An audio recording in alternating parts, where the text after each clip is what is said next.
ಆತ್ಮೀಯ ಕೇಳುಗರಿಗೆ ನಿಮ್ಮ ರಮಾಶ್ರೀ ನಾಡಿಗೇರ್ ಮಾಡುವ ನಮಸ್ಕಾರಗಳು. ನೀವೀಗ ಸೀತೆಯೋ ಶಾಕುಂತಲೆಯೋ ಧಾರಾವಾಹಿಯ 15ನೇ ಅಧ್ಯಾಯವನ್ನ ಕೇಳ್ತಾ ಇದ್ದೀರಾ. ಕಥೆ ಪ್ರಾರಂಭ ಮಾಡೋದಕ್ಕೂ ಮೊದಲು ಯಾರ್ಯಾರು ಇನ್ನೂ ನಮ್ಮ ಚಾನೆಲ್ನ ಸಬ್ಸ್ಕ್ರೈಬ್ ಮಾಡ್ಕೊಂಡಿಲ್ಲ ಅವರೆಲ್ಲ ದಯವಿಟ್ಟು ಚಾನೆಲ್ನ ಸಬ್ಸ್ಕ್ರೈಬ್ ಮಾಡ್ಕೊಳ್ಳಿ. ಕಥೆಯನ್ನ ಲೈಕ್ ಮಾಡಿ, ಶೇರ್ ಮಾಡಿ, ಪ್ರೋತ್ಸಾಹಿಸಿ. ಈಗ ಕಥೆಯ ಮುಂದಿನ ಭಾಗಕ್ಕೆ ಹೋಗೋಣ. ಏನೇ ಇದ್ರೂ ನನ್ನ ಹತ್ರ ಹೇಳ್ಕೋ ಸ್ವಾತಿ, ನನ್ನನ್ನ ನಿನ್ನಮ್ಮಂತರ ಅಂತ ಅನ್ಕೋ ಎಂದು ವತ್ಸಲ ಹೇಳಿದಾಗ ಸ್ವಾತಿಯ ಕಣ್ಣುಗಳು ತುಂಬಿ ಬಂದಿತ್ತು. ಮನೆ ಓನರ್ ಭುಜಂಗಯ್ಯ ನಡೆದುಕೊಂಡ ರೀತಿಯನ್ನು ಮತ್ತೆ ಅವರ ಹೆಂಡತಿ ಬಂದು ಮನೆ ಖಾಲಿ ಮಾಡಲು 15 ದಿನಗಳ ಗಡಿ ಕೊಟ್ಟಿರುವುದನ್ನು ಹೇಳಿದಳು ಸ್ವಾತಿ. ಅದನ್ನು ಕೇಳಿದ ಮೇಲೆ ತಣ್ಣನೆಯ ಕ್ರೂರ ನಗುವೊಂದು ವತ್ಸಲ ಅವರ ಮುಖದಲ್ಲಿ ಹಾದು ಹೋಗಿತ್ತು. ಅಯ್ಯೋ, ಈ ಜಗತ್ತೇ ಹೀಗ್ ಕಣಮ್ಮ ಸ್ವಾತಿ, ಕ್ರೂರಿ ಜಗತ್ತು. ಹೆಣ್ಮಕ್ಳನ್ನ ಬದುಕೋಕೆ ಬಿಡಲ್ಲ. ಎಲ್ರೂ ಹೆಣ್ಮಕ್ಳನ್ನ ಶೋಷಣೆ ಮಾಡೋರೆ.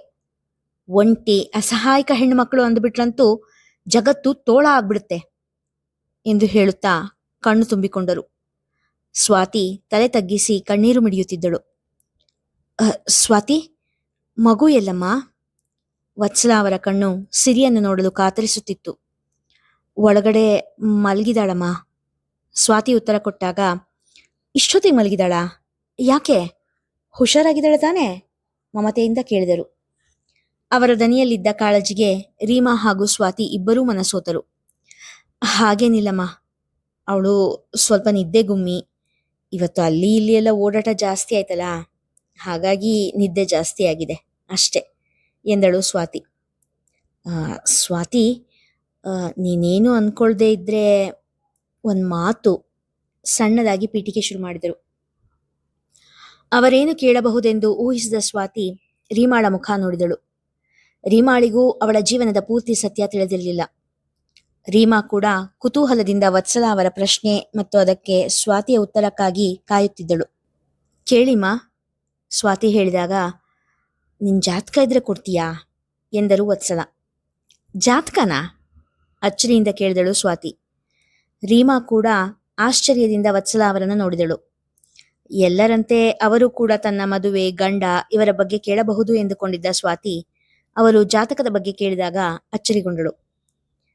ಹೂನಮ್ಮ, ನೀವೆಲ್ಲ ಈಗಿನ ಕಾಲದವರು, ಇದನ್ನೆಲ್ಲ ನಂಬ್ತಿರೋ ಇಲ್ವೋ ಗೊತ್ತಿಲ್ಲ, ಆದರೆ ನನಗೆ ಇದರಲ್ಲೆಲ್ಲ ಸ್ವಲ್ಪ ನಂಬಿಕೆ ಜಾಸ್ತಿ. ನಮ್ಮ ಕುಟುಂಬದ ಜೋಯಿಸ್ರೇ ಇದ್ದಾರೆ, ಅವರು ತುಂಬ ಚೆನ್ನಾಗಿ ಜಾತಕ ನೋಡ್ತಾರೆ. ಅವರಿಗೆ ನಿನ್ನ ಜಾತಕ ತೋರಿಸಿದ್ರೆ ಏನಾದರೂ ಪರಿಹಾರ ಹೇಳ್ಬೋದು. ಪಾಪ, ನಿಂಗೆ ಒಂದಲ್ಲ ಒಂದು ಕಷ್ಟಗಳು ಬರ್ತಾನೆ ಇದೆಯಲ್ಲ, ಅದರ ಪರಿಹಾರಕ್ಕೆ ಏನಾದರೂ ಪೂಜೆನೋ ಹೋಮನೋ ಏನಾದರೂ ಒಂದು ಹೇಳ್ತಾರೆ. ಅವ್ರು ಹೇಳೋ ಪರಿಹಾರಗಳು ತುಂಬ ಶಕ್ತಿ ಇರೋಂಥದ್ದು. ಖಂಡಿತ ನಿನ್ನ ಕಷ್ಟಗಳು ಪರಿಹಾರ ಆಗುತ್ತೇನೋ ನಂಬಿಕೆ ಇದೆ ನನಗೆ ಎಂದರು ವತ್ಸಲ. ವತ್ಸಲ ಅವರು ತನ್ನ ಮೇಲಿಟ್ಟಿರುವ ವಾತ್ಸಲ್ಯಕ್ಕೆ ಮೂಕಳಾದಳು ಸ್ವಾತಿ. ಅವರ ಕಾಳಜಿಗೆ, ಅಂತಃಕರಣಕ್ಕೆ ತಾನು ಋಣಿ ಎನಿಸಿತು. ಇಲ್ಲಮ್ಮ, ನನ್ನ ಹತ್ರ ಜಾತಕ ಗೀತಕ ಎಲ್ಲ ಇಲ್ಲ ಎಂದಳು. ಹೌದಾ? ಶೇ, ಹೋಗ್ಲಿ, ಹುಟ್ಟಿದ ದಿನ, ತಿಥಿ, ತಾರೀಕು, ಟೈಮು ಇದನ್ನೆಲ್ಲ ಬರ್ಕೊಡು. ಅವರೇ ಅದನ್ನೆಲ್ಲ ನೋಡಿ ಜಾತಕನೂ ರೆಡಿ ಮಾಡ್ತಾರೆ. ಅದರ ಆಧಾರದ ಮೇಲೆ ಪರಿಹಾರ ಕೂಡ ಹೇಳ್ತಾರೆ ಎಂದರು. ಸರಿ ಅಮ್ಮ ಎಂದವಳೆ ತನ್ನದೆಲ್ಲ ವಿವರ ಬರೆದುಕೊಟ್ಟಳು. ಹಾಗೆ ಸಿರಿದು ಕೂಡ ಬರ್ಕೊಡಮ್ಮ. ಮುಂದೆ ಅವಳ ವಿದ್ಯಾಭ್ಯಾಸ, ಭವಿಷ್ಯ ಎಲ್ಲ ಹೇಗಿದೆ ಅನ್ನೋದನ್ನ ಕೇಳ್ಕೊಂಡು ಬರ್ತೀನಿ ಎಂದರು. ತನಗಾಗಿ, ತನ್ನ ಮಗುವಿಗಾಗಿ ಮಿಡಿಯುವ ಅವರ ಒಳ್ಳೆಯ ಹೃದಯ ಕಂಡು ಸ್ವಾತಿಗೆ ಮನ ತುಂಬಿ ಬಂದಿತ್ತು. ಬೇಕಾದ್ರೆ ನಾನು ಬರ್ತೀನಿ ನಿಮ್ಮ ಜೊತೆ ಎಂದಳು. ಬೇಡ ಬೇಡ, ತಕ್ಷಣವೇ ಗಾಬರಿಯಿಂದ ಹೇಳಿದರು ವತ್ಸಲ. ಮರುಕ್ಷಣವೇ ಸುಧಾರಿಸಿಕೊಂಡು, ಬೆಳಗ್ಗಿಂದ ಓಡಾಡಿ ಸುಸ್ತಾಗಿದೆಯಾ ನೀನು? ನಾನು ಈಗ ಸೀದಾ ಜೋಯ್ಸ್ ಹತ್ರ ಹೋಗಿ ಆಮೇಲೆ ಮನೆಗೆ ಹೋಗ್ತೀನಿ. ನೀನು ರೆಸ್ಟ್ ತಗೋ. ನಾನು ಆಮೇಲೆ ಫೋನ್ ಮಾಡಿ ಜೋಯಿಸ್ರು ಏನು ಹೇಳಿದ್ರು ಅಂತ ಹೇಳ್ತೀನಿ ಎಂದರು. ಸರಿ ಎಂಬಂತೆ ತಲೆ ಆಡಿಸಿದಳು ಸ್ವಾತಿ. ಸರಿಮ್ಮ, ನಾನು ಹೊರಡ್ತೀನಿ.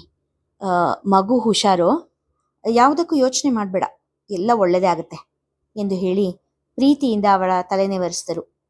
ಕಾರಿನ ಬಳಿ ಹೋದವರು ಮತ್ತೆ ವಾಪಸ್ ಬಂದು, ಬೆಳಿಗ್ಗೆ ಮಗು ಜೊತೆ ಮಾತಾಡುವಾಗ ಅವಳಿಗೆ ಪಾಯಸ ಅಂದರೆ ತುಂಬ ಇಷ್ಟ ಅಂತ ಹೇಳಿದ್ಲು. ಅದಕ್ಕೆ ಶಾವಿಗೆ ಪಾಯಸ ಮಾಡ್ಕೊಂಡು ಬಂದೆ, ತಗೋ ಅವಳಿಗೆ ಕೊಡು ಎಂದು ಹೇಳಿ ಒಂದು ದೊಡ್ಡ ಡಬ್ಬಿಯ ತುಂಬ ಪಾಯಸ ಕೊಟ್ಟರು. ಬರೀ ಪಾಯಸ ಏನು ತರೋದು ಅಂತ ಸ್ವಲ್ಪ ಬಿಸಿಬೇಳೆ ಬಾತ್ ಕೂಡ ಮಾಡ್ಕೊಂಬಂದೆ. ನಮ್ಮನೆಗೆ ರತ್ನಮ್ಮ ಅಂತ ಅಡುಗೆ ಹಿಂಗ್ಸ್ ಬರ್ತಾರೆ. ಅವ್ರ ಕೈನ ಅಡುಗೆ ಅಮೃತ. ತಗೋ, ಸ್ವಲ್ಪ ರುಚಿ ನೋಡು ಎಂದು ಇನ್ನೊಂದು ಡಬ್ಬಿಯಲ್ಲಿ ತಂದಿದ್ದ ಬಿಸಿಬೇಳೆ ಭಾತ ಕೂಡ ಕೊಟ್ಟರು. ಸ್ವಾತಿ ಸಂಕೋಚದಿಂದ, ಇದೆಲ್ಲ ಯಾಕೆ ತರೋಕ್ ಹೋದ್ರಿ ಎಂದಳು. ನಿನಗಲ್ಲಮ್ಮ ತಂದಿದ್ದು, ನನ್ನ ಮುದ್ದು ಮೊಮ್ಮಗಳಿಗೆ ಎಂದರು ವತ್ಸಲ ಹುಸಿ ಮನಸ್ಸಿನಿಂದ. ನನ್ನ ಮೊಮ್ಮಗಳಿಗೆ ಇದೆಲ್ಲ ತರಬಾರ್ದ ನಾನು? ಕೋಪಗೊಂಡಂತೆ ನಟಿಸಿದ್ದ ಕೇಳಿದ ವತ್ಸಲ ಅವರ ಮಾತಿಗೆ ನಗುತ್ತಾ, ಖಂಡಿತ ತರ್ಬೋದು. ಮೊಮ್ಮಗಳ ಹೆಸರಲ್ಲಿ ನಮಗೂ ಒಂದಿಷ್ಟು ರುಚಿಯಾದ ತಿಂಡಿ ಸಿಗುತ್ತೆ ಅಂದ್ರೆ ಯಾರು ಬೇಡ ಅಂತಾರೆ ಎಂದಳು ನಗುತ್ತಾ. ಸರಿ ಸ್ವಾತಿ, ನಾನಿನ್ ಹೊರಡ್ತೀನಿ ಎಂದು ಹೇಳಿ ಅಲ್ಲಿಂದ ಹೊರಟರು ವತ್ಸಲ. ಸ್ವಾತಿ ಮನಸ್ಸಲ್ಲಿ ನನ್ನ ಬಗ್ಗೆ ಗೌರವ ಮೂಡಿದೆ.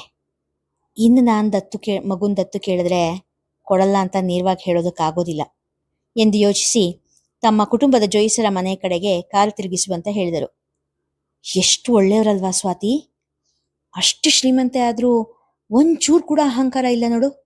ಎಷ್ಟು ಸರಳವಾಗಿ ಬೆರೆತು ನಿನ್ನನ್ ಕಂಡ್ರಂತೂ ಸ್ವಂತ ಮಗಳನ್ನ ನೋಡ್ದಾಗ ಅಕ್ಕರೆ ತೋರಿಸ್ತಾರೆ.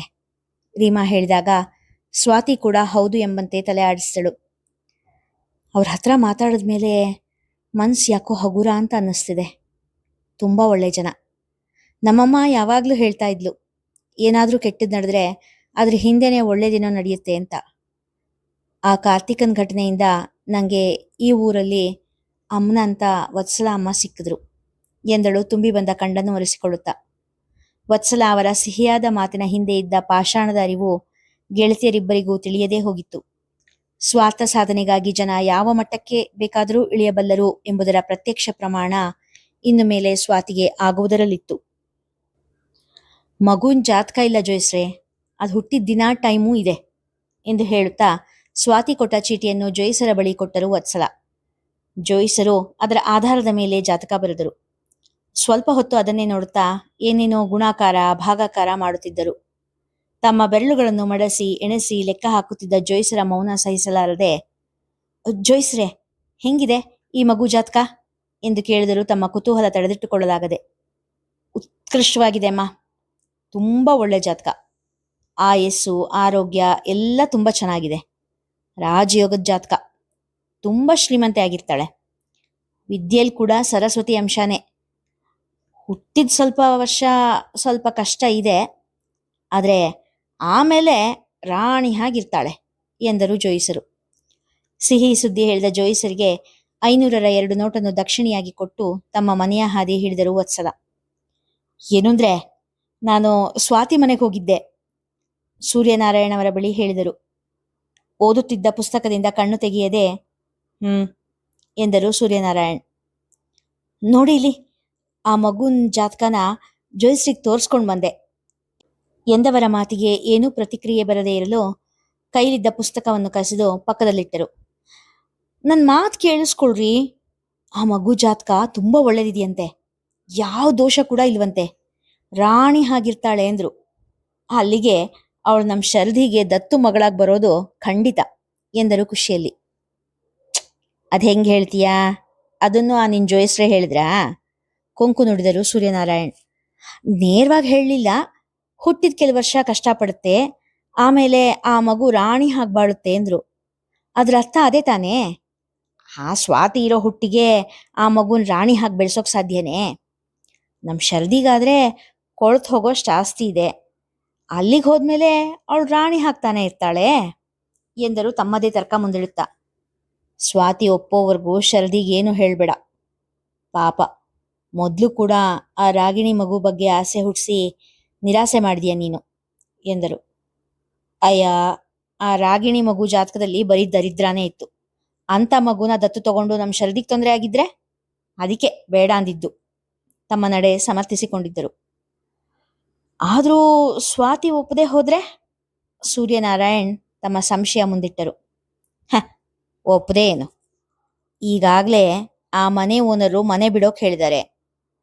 ಆ ಮಗುವಿಂದ ಏನೇನ್ ತೊಂದರೆ ಆಗುತ್ತೆ ಅನ್ನೋದನ್ನ ನಾನು ಎಳೆಯಾಗಿ ಬಿಡಿಸಿ ಹೇಳ್ತೀನಿ, ಆಗ ಅವಳು ಒಪ್ಕೊಳ್ತಾಳೆ ಎಂದರು ಆತ್ಮವಿಶ್ವಾಸದಿಂದ. ಸರಿ ಸರಿ, ಅದೇನ್ ಮಾಡ್ತೀಯೋ ಮಾಡು, ನನ್ನ ನಿಧಿರಲೆಲ್ಲ ಎಳಿಬೇಡ ಎಂದು ಮತ್ತೆ ಪುಸ್ತಕ ಹಿಡಿದುಕೊಂಡರು ಸೂರ್ಯನಾರಾಯಣ್. ಇಲ್ಲಿಗೆ ಇಂದಿನ ಸಂಚಿಕೆ ಮುಗಿಯಿತು.